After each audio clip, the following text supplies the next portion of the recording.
everyone. How's everyone doing? I am so excited about this panel to learn about Tracy's career journey, incredible career journey. I mean, she's a powerhouse of a woman, but also it's really special to me because I grew up vacationing in Bermuda. My family vacations were always in Bermuda. I had a lot of firsts in Bermuda, seeing my first pink sand beach, swimming with dolphins for the first time, and just meeting incredible people. So Tracy, to start us off, can you talk a little bit about Bermuda and some of its highlights? Thank you. I am so happy to be here speaking about Bermuda today. So I don't know how many of you have been to Bermuda. I did see a couple of hands earlier. We have to fix that. That's insufficient from my perspective. But we are a very tiny island in the middle of the North Atlantic. We're about 21 square miles, 2 miles wide. But we are a beautiful destination, a beautiful island just surrounded by some of the most pristine beaches. And we are full of wonderful, warm people. So that's a little bit about Bermuda. I know that we touched on the proximity message. We're very close to the Eastern Seaboard. Manhattan is a 90-minute flight away. Our closest landmass is Cape Hatteras. So listen, there's no reason for the low numbers in here, and I'm going to try to convince you today to do a little bit better in terms of planning your next vacation. It's actually closer to fly to Bermuda than the Hamptons. I learned that today. Can you talk a little bit about business in Bermuda and particularly women in business in Bermuda? So I'll talk a little bit about the space that tourism plays in Bermuda. So tourism as an industry is the second largest in terms of economic impact to the island, the first being international business, insurance, reinsurance. The thing about tourism, though, is that it feeds more people. More people are employed and are impacted directly by tourism. And so from my perspective, it is very important that we have a thriving tourism product. Women play a very significant part in that, because even before we go into the office, the boardroom, the schools, wherever we show up, obviously we are the place where hospitality starts, right? So our ethos, the heartbeat, the way that we present is directly linked to that notion of womanhood.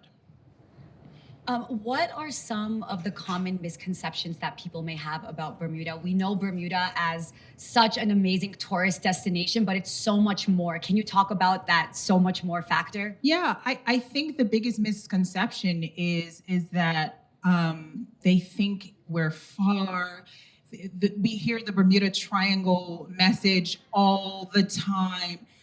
Ma'ams and sirs, the only way I got here is by flying, okay? I didn't swim here. I didn't take a sailboat. It is okay. It is safe to fly to Bermuda. So let's get that misconception out of the way.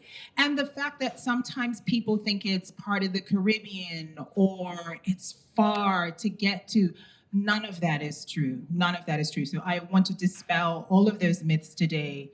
Bermuda, you can fly safely. I'm here. My team is here, and that it is really close to get to. Now let's pivot and talk about you and your background. You were the interim CEO of the Bermuda Tourism Authority. Congratulations. And you just got appointed last month as the first female CEO of the Bermuda Tourism Authority. Congratulations.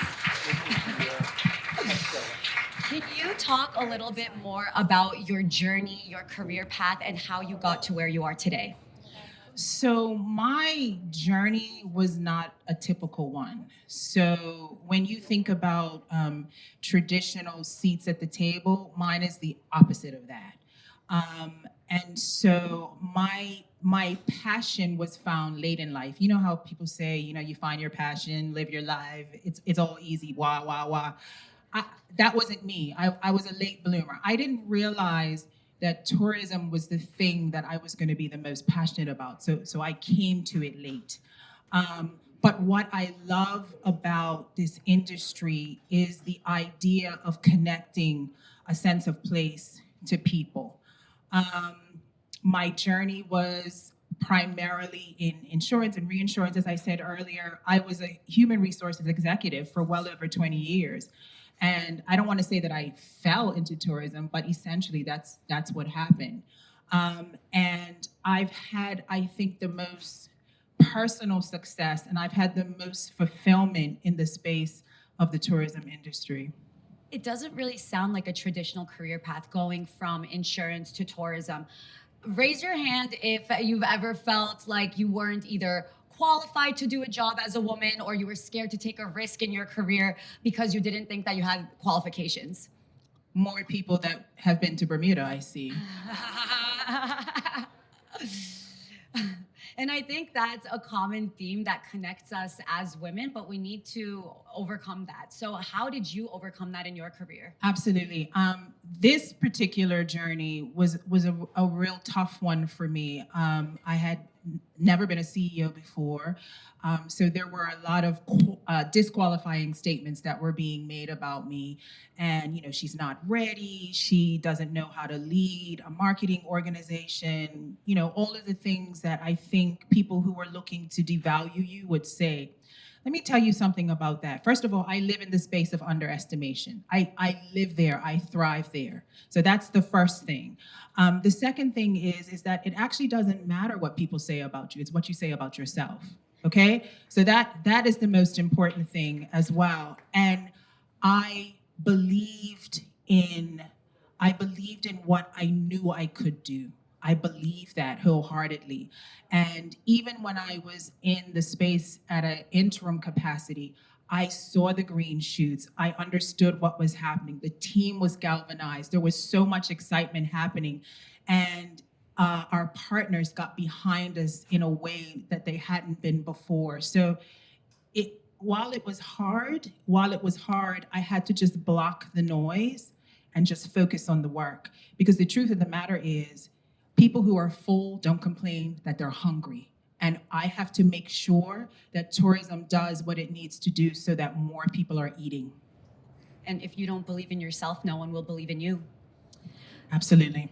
What does the future of the Bermuda Tourism Authority look like? How are you going to reshape that? So I have already started. Every move that I make in terms of what the senior leadership team looks like, it's all very intentional. It's all very diverse. There's women, there's males, there's people from various backgrounds. What I want to continue to do is to raise awareness of the destination. That is the most important thing. There is a lot of work to do, clearly, because there's only a handful of people that have been to Bermuda already. So I really want to raise the flag that Bermuda is open for business. It is a destination to be revered, and we are ready to welcome you. That's hugely important to us. We're ready. Who's going to Bermuda after this? Much better. Thank you. That's much better. And lastly, what advice do you have for other women who are pursuing their passions or pursuing other leadership roles? Always have a vision for yourself. That's it. It's that simple. Always have a vision for yourself, because if you don't, you are going to stumble. You're going to start to believe the people who tell you that you cannot do something. So if you inside of you have something that propels you, that pushes you, keep listening to that, because there are going to be days where there are going to be a lot of people that tell you that you cannot. And I live by that. I have 2 daughters. I have a son. I have 2 daughters, and I'm constantly talking to them about pushing past your own stuff to get to where you want to get to. Thank you so much. That was so inspiring. Tracy, everyone. Thank you. Thank you so much.